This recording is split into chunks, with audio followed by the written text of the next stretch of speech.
In this edition of iEscape, a bizarre plan involves the creative use of dental floss. The officers are like any other human being. They'll have reservations about placing their hands in someone's private parts. And a chartered helicopter trip becomes a deadly hijack. By the time they recognized what was happening, it was on the ground.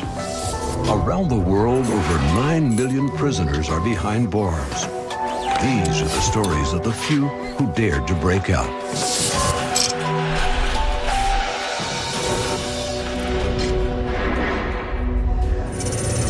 South Central Regional Jail, Charleston, West Virginia, 1994. A brand new, multi-million-dollar, state-of-the-art detention center. Behind these walls, a sophisticated monitoring system watches over more than 300 hardened criminals. This would basically be described as a medium security facility. The building's actually designed to be the perimeter, and if you can breach the building, then you do have a fair chance at escaping. In its first year of operation, South Central's record was perfect. No escapes. But one man is going to change all that. Robert Dale Shepard is a career criminal, convicted for a string of armed robberies, sentenced to life. A fairly intelligent person. He was manipulative, somewhat arrogant. He had been charged with several different crimes. He had been convicted of several different crimes. He was a drug addict, and mostly pain pills, but he did everything else probably at one time or another. Shepard had spent most of his adult life behind bars. He knows the system inside out. Inmates, whether it's in a jail or a prison, have nothing but time on their hands, while our correctional staff have duties to perform. Now, with his life sentence, he has nothing to lose. He creates an ingenious plan that defies belief. He discovered that the wall surrounding the recreation yard was also the outer wall of the jail. The rec yard's about 20 feet high. It's a cinder block wall, if you will. It's like a room in the building, and it doesn't have a roof on it. But that is chain link fence, and there was no concertina or razor wire around that rec yard at that time to top of that fence. So he recognized that as a weakness. The first part of his plan is to approach another inmate. The pair made an extraordinary deal.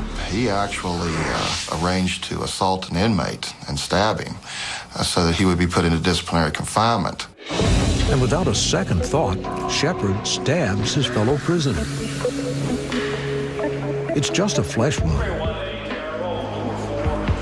but it's enough to get Shepard thrown exactly where he wants to be, in solitary confinement.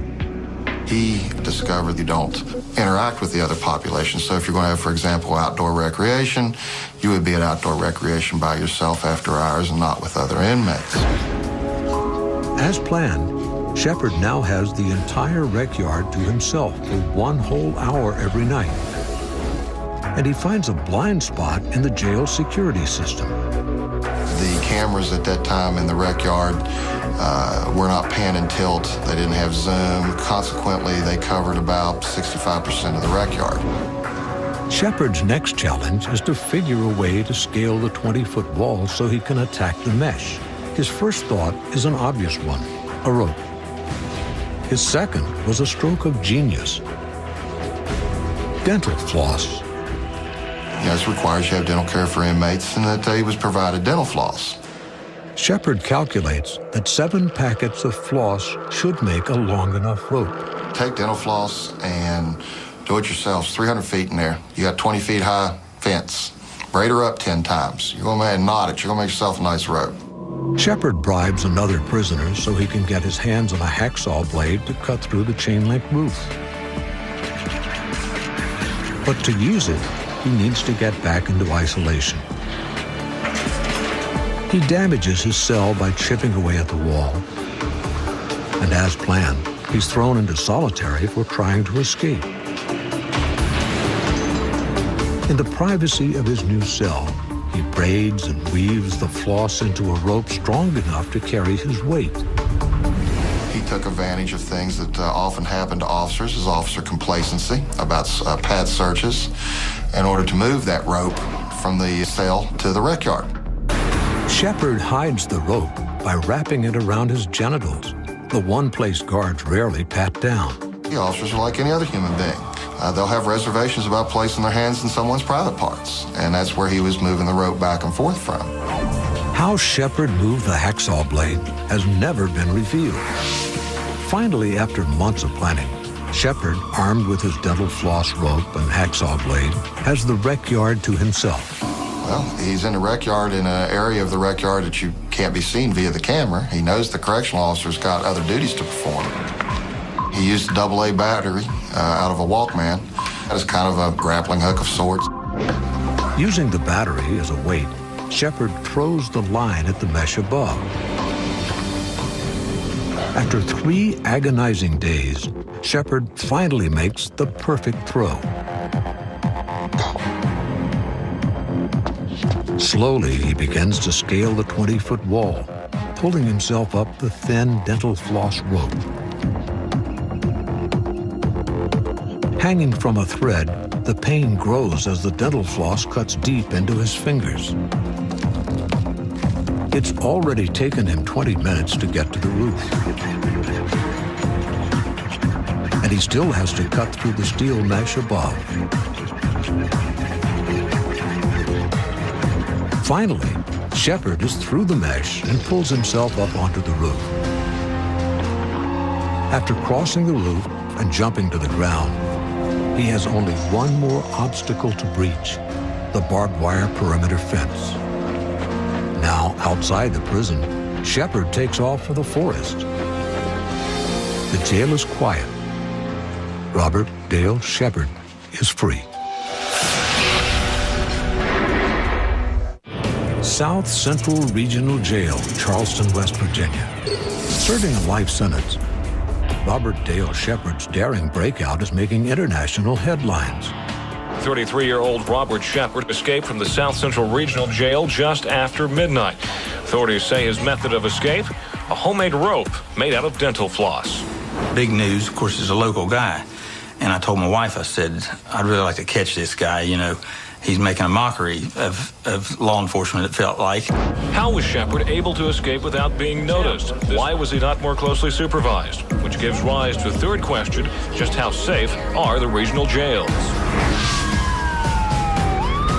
The FBI, local sheriffs, and state police immediately launch a massive manhunt. He had robbed a lot of pharmacies. He was a drug addict, and he admitted that. You know, he was addicted to drugs, so to feed his habit, he had to steal. Needing a fix, Shepard approaches a pharmacy in the small town of Mineral Wells. When I first looked up and he asked me if I was the pharmacist, I didn't want to believe it was him, so I thought, you know, this is just somebody that wants me to look at a sore or a rash or something and make a recommendation. And he was holding a pillowcase, and he handed me the pillowcase. And when he handed me the pillowcase, he was holding a gun underneath of it. And he said, "I'd like for you to put all of your narcs in this pillowcase." Natalie Weigel begins to fill the pillowcase with painkillers and other narcotics. So, of course, at that time, I knew exactly who it was. And all I could think of was gun, gun, gun. Oh, my gosh, that's a gun.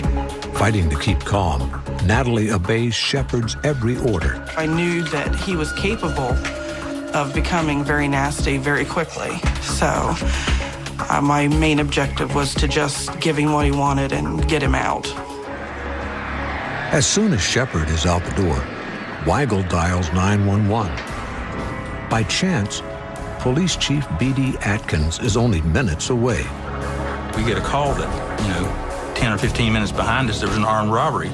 We just passed this Fruth Pharmacy in Mineral Wells, West Virginia. Well, we all turned around and started back that way. And when they gave the description of the red and white Ford truck, we thought, hey, that's our man. As police chase down Shepard's truck, he turns off the main road onto a dirt path into the forest. And it's a gravel road now, and it wasn't that good then. It was mostly dirt. And he went out that road, and the first bad curve, he went over a real steep embankment. Stunned by the impact, Shepard bolts from the truck and disappears into the trees.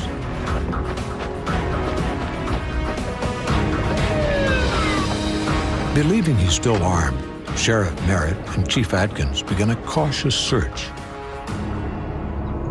And as we backed up, I saw him over the embankment behind the barbed wire fence. The officers moved quickly to corner Shepard. You're real hyped when it happens, and you're focusing on one thing. There he is. We ran down the embankment and hollered. And I told Jay, I said, if he moves, blow his brains out. And of course, me and all my wisdom, I said, yeah, and I'll blow your head off too. And Hey, Bobby, keep your hands in sight. Don't move them. Surrounded by armed police, Shepard surrenders. He was kind of a beaten individual right then. He was worn out. You know, he had run through the woods. It was a real hot day. He was sweating. He was just out of gas. He said, "You don't know who you got. You don't know who you got." And I raised up his hat because I knew he was partially bald. I wanted to make sure. I said, "I know who you are, Bobby." And he seemed kind of shocked that we'd caught him. Shepard went straight back to serving his life sentence. Additionally, he was charged with escape and armed robbery.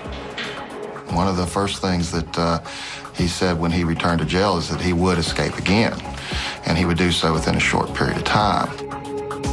The brand new jail underwent a full security overhaul. We actually instituted a program on him where he was continuously moved from cell to cell or searched periodically so that he couldn't fulfill his promise to escape again. Razor wire and tilt and pan security cameras were immediately installed. And not surprisingly, inmates were banned from the use of dental floss. Coming up, a clever criminal pulls off a one-of-a-kind escape.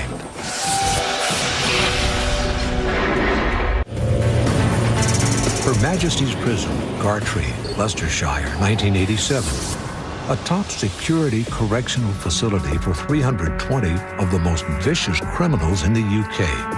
Gartree took top security prisoners, terrorists, including the IRA, terrorists from abroad, and serious life sentence prisoners. With so many violent inmates, Gartree is an escapee's hell. Each cell is a cage within a cage. The high walls are impossible to climb. 24-hour electronic surveillance covers every inch of concrete and steel within the walls. There have been attempts of escapes over the period up until 1987. None of those have been successful. But 38-year-old violent career criminal John Kendall is determined to be the first. A lone wolf, convicted of armed robbery, sentenced to 21 years, Kendall is feared and hated for his ruthless brutality. He had this history of extreme violence, armed robberies, shot a man 3 times, I think in his leg, just trying to escape from a robbery. This is the sort of man you would not want to meet anywhere. This cunning thug believes he's found a hole in the prison's security. And with help from his friend, ex-con Andrew Russell, he's planning to exploit it.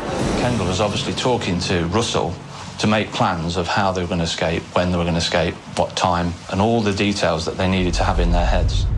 On December 10th, Shepard scans the skies in anticipation. The planning involved must have been in great detail because they knew exactly what time to expect the helicopter.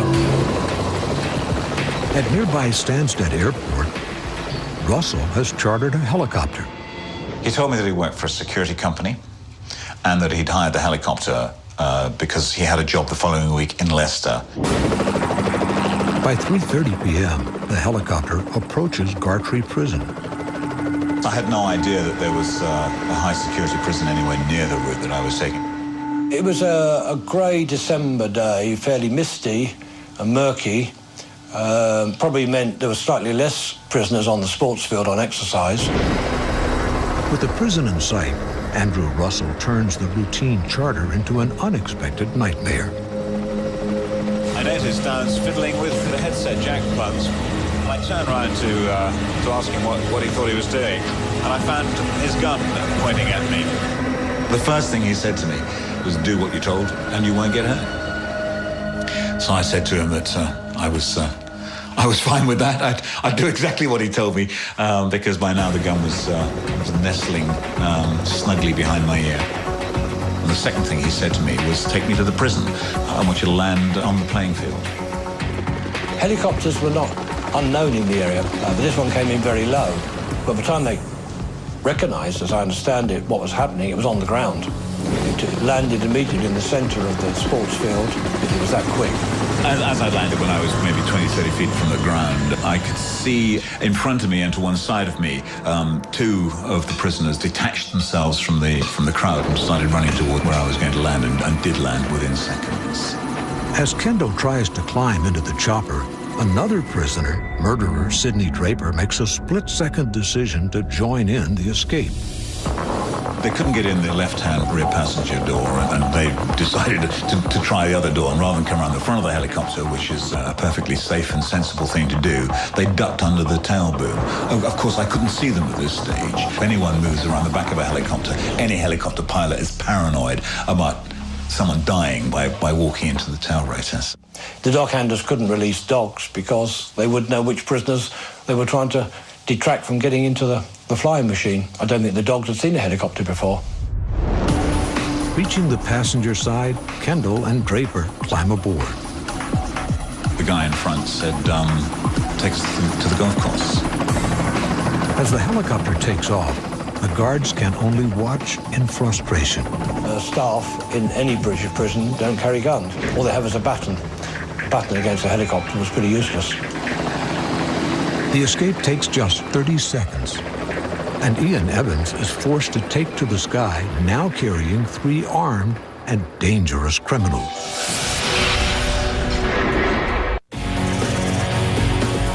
Leicestershire, England. On the soccer field of Gartree Prison, vicious armed robber John Kendall and convicted killer Sidney Draper have just been snatched from incarceration. The helicopter was actually on the ground for less than 30 seconds, so it was a very smooth operation. As the helicopter disappears from view, emergency procedures at the prison are activated. Every governor and every control room in a top-security prison had a manual of procedures for different situations. One of those was called Rogue Elephant, which dealt with potential helicopter escapes. Rogue Elephant is the call sign to launch a Royal Air Force jet from a base in nearby Cambridgeshire. The RAF was supposed to have an aircraft take off and try to intercept what was happening, but there was a delay in the call reaching the right people. As the Rogue Elephant intercept plane fails to launch, the pilot of the hijacked helicopter, Ian Evans, has his own problems. I thought they'd shoot me. I thought the guy with the gun would shoot me.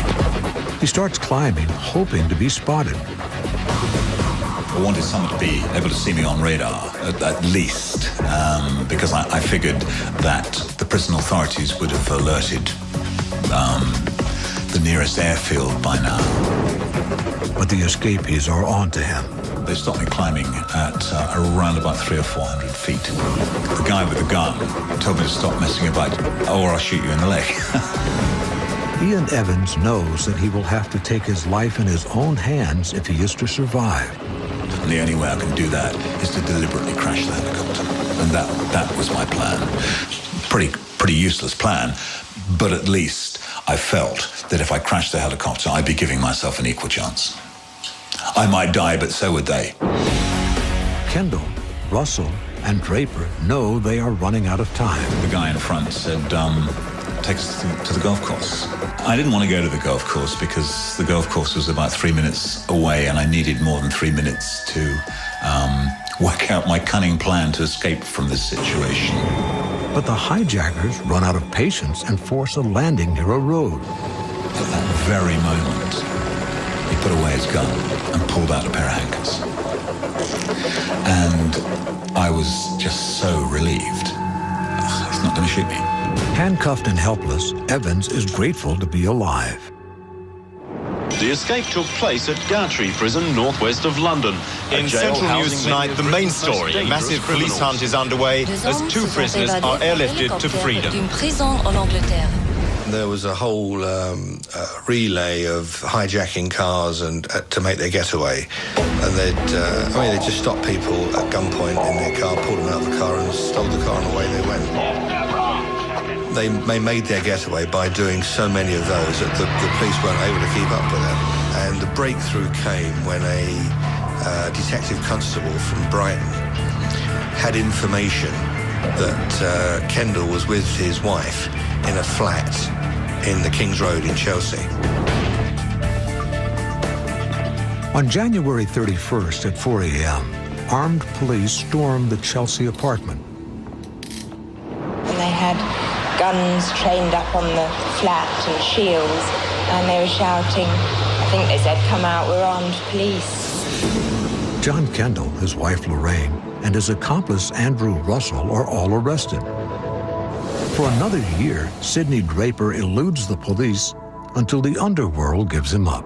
They're toe rags, they're informers, they're rats, they grass each other up. John Kendall was given an extra 7 years for armed robbery. Sidney Draper had 4 years added to his life sentence. Andrew Russell got 10 years. I don't think there was anything my staff or myself could have done to prevent an escape of that nature. Following the Gartree escape, the British government ditched the Rogue Elephant plan and protected every high-security prison against helicopter landings. Today, the exercise yard at Gartree is covered by high-tension wire, making sure such an escape can never happen again.